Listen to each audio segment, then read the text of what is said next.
Il se contente de m'envoyer des SMS. Bonjour à toutes mesdames et bienvenue dans cette minute coaching. Je suis Alexandre Cormon, votre conseiller sentimental depuis 2007. Alors comment devez-vous réagir quand vous avez fait la rencontre d'un homme qui ne se foule pas, qui ne fait que vous envoyer des petits textos, qui n'essaie pas de vous rencontrer, de vous appeler et qui n'essaie pas tout simplement de vous séduire?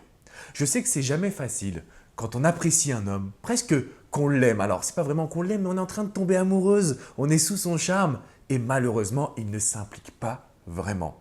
Pourquoi et comment faire changer la situation? Vous êtes dans la Minute Coaching et je suis là pour vous accompagner. La première chose que je tenais à vous dire, et c'est hyper important de bien l'intégrer, c'est que le cerveau humain fonctionne par habitude. Et oui, quand on arrive devant une porte, on prend la poignée, on la tire, on la pousse, peu importe, c'est naturel, c'est inconscient parce qu'on a appris à le faire. Que se passe-t-il désormais dans la séduction? Si cet homme a pris l'habitude de ne faire que vous envoyer des textos, de ne pas s'impliquer, de ne pas s'investir, malheureusement, vous allez vous retrouver dans une situation qui ne changera pas jusqu'à ce que vous décidiez de modifier les habitudes.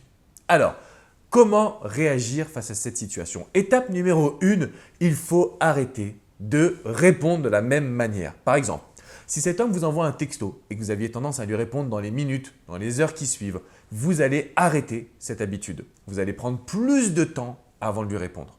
Donc, ce que je vous demande, c'est de prendre votre téléphone et de le mettre de côté. Ça, c'est la première étape. Deuxième étape, plutôt que d'avoir des conversations par texto, vous pouvez prendre une initiative, ça va être de l'appeler, ça va être de lui envoyer une photo de votre quotidien pour justement un petit peu briser cette situation où tout tourne autour des textos. Racontez-lui à votre journée, mettez-moi de l'énergie, mettez-moi de la positive attitude.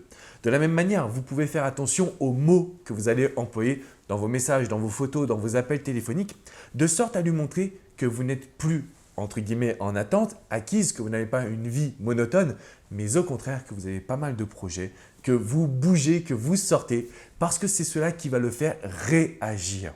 Un homme qui sent votre joie de vivre, qui sent votre excitation du quotidien, c'est un homme qui va prendre les devants. Donc, si vous faites face à cette situation, que vous êtes dans un procédé de séduction, avec un homme qui vous plaît, mais qui ne fait que vous envoyer des textos. Étape numéro 1, vous devez rompre les habitudes. Soit on envoie une photo, soit on appelle, soit on change les mots, ne serait-ce que de son SMS. Étape numéro 2, on prend des initiatives, on se sent en confiance et on n'hésite pas à lui raconter à quel point votre quotidien est agréable.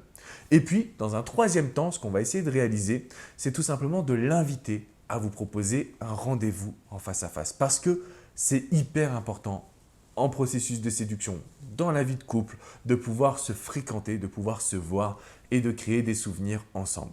Là-dessus, j'ai une astuce à vous transmettre, vous la connaissez généralement, celle de toujours proposer des sorties nouvelles. Des choses que vous n'avez encore jamais réalisées dans votre vie, des choses qui vous font vraiment vibrer parce que le but, ce n'est pas de voir cet homme, c'est de créer un moment fort et positif. Donc, je compte sur vous, mesdames, pour arriver à faire changer la situation. Je compte sur vous pour modifier vos habitudes et prendre votre vie sentimentale en main.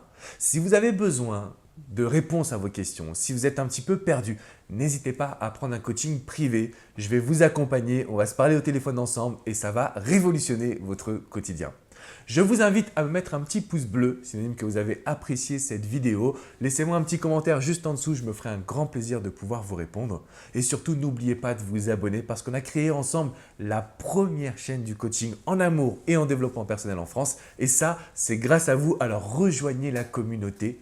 De mon côté, je vous dis à très bientôt pour une prochaine vidéo et n'oubliez pas mesdames, vous avez le pouvoir en matière de séduction et de vie sentimentale. C'est à vous de décider ce que vous voulez et non pas à cet homme. Je vous dis à très bientôt. Ciao, ciao.